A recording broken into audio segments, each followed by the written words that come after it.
The presidential election this week was all about jobs and the economy, how hard it is to find a job and how hard it is to keep one. So with workplace insecurity at such a high, is it any wonder that workers of the world are melting down, acting up and freaking out? What's new in the world of 9 to 5 will make you want to call 911. YouTube makes it look like the American workforce is on the edge of a nervous breakdown. Workers of the world rising up against infuriating workplace oppression, the tyranny of bulky computers, paperless printers, and annoying co-workers. I think there's a lot of rage. Now, many of these videos are fake. Some are clever viral marketing campaigns. This is really an ad for office chairs. But all these online videos tap into something real, something buried deep in the psyche of the modern worker. Let's call it cubicle rage. Organizational psychologist Ben Datner says white collar, blue collar, everyone's hot under the collar. What is it all about? The rewards of economic gains have gone, as we all know, to fewer rather than more people in society in general. And when people perceive inequity, they're likely to feel angry and they're likely to want to take retributive steps. He means revenge. And you've been on the receiving end of that if you've ever walked into the middle of an office worker's bad day. And it can be even worse for those who have to deal with the public, especially in the pressure cooker of fast food. This fried chicken restaurant worker is a hit online. But the most appalling example comes from Iowa. A pizza delivery turns ugly when the customer fails to tip the driver. He comes back and turns her front door into a urinal.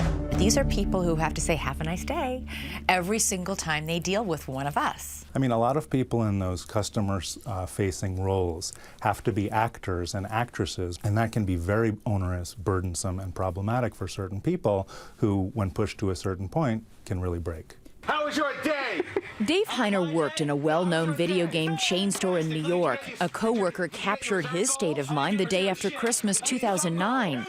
You know, my anger was, frustration was building through the day. I was trying to be very polite to the people as they came and went. And pretty much as soon as we locked the door, the switch went off and I just lost it. Heiner says he was joking, sort of, but he says he truly had it with the customers and his manager.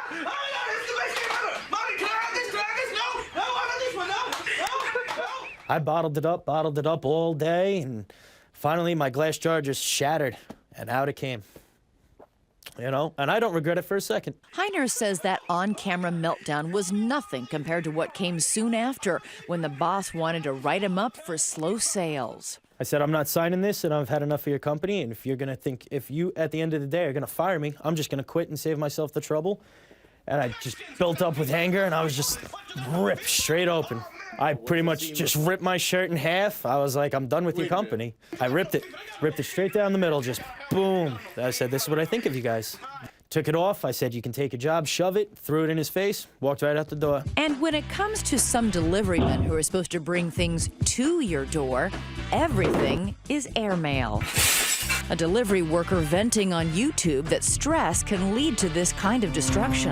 Eventually, I had to become that person. I had to become the person to just completely destroy stuff. Destruction and drama. It happens as easily in the boardroom as it does in the break room. Take it from one of the stars of the business reality show Shark Tank, billionaire Mark Cuban. I had a partner who was the exact opposite of me, which worked well 99% of the time. But there were times when we'd have close the door behind us sometimes and just have knockdown, drag-out, screaming matches because we disagreed about how to do business. But why is it that grown adults can act like children in the office? The workplace is a powerful social situation, so we come to react to each other as if we were pseudo-siblings, as if our boss was a pseudo-parent. The workplace can be a big happy family, or the workplace can be a big dysfunctional family. When your office is a classroom, it's inevitable that your colleagues are going to act like children, but sometimes it is the grown-up in the room with issues.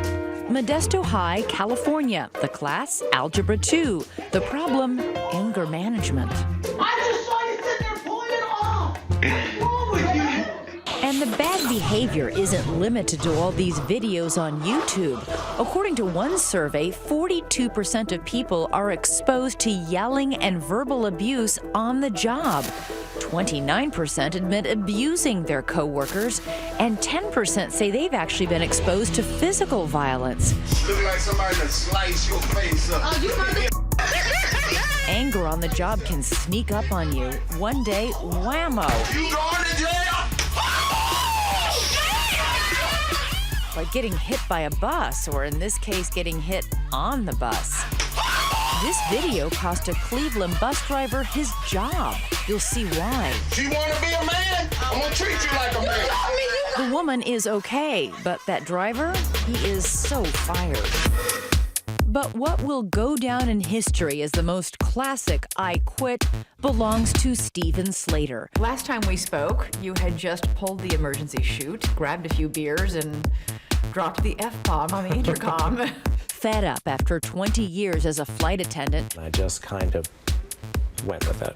parachuting into instant fame when he said, basically, take this job and shove it. This was a dramatic exit. You know, who hasn't been overworked and underpaid? Who hasn't been outsourced? Who isn't stressed? It was very resonant of where we are as a culture and a country in that moment, and still are. If you want to keep an eye on whether things are likely to improve, all you have to do is watch the unemployment rate. With the economy in the state that it's in and jobs as scarce as they are, that's got to increase stress, Absolutely. as well as bad behavior. When they feel economically dependent on their job, they're likely to be more rigid, more political, more regressed, more emotional. If you had more people saying, hey, I think you're doing a swell job, I think you're doing a great job, you wouldn't have these people freaking out like me. The former game store clerk, Dave Heiner, says those workplace tantrums are nothing less than a desperate cry for dignity. An angry anthem for the underpaid, underappreciated worker. And he says more people should try it. Oh, man, you got enough people. I got enough people. I say just let it out. Tell them how you truly feel. You got enough people.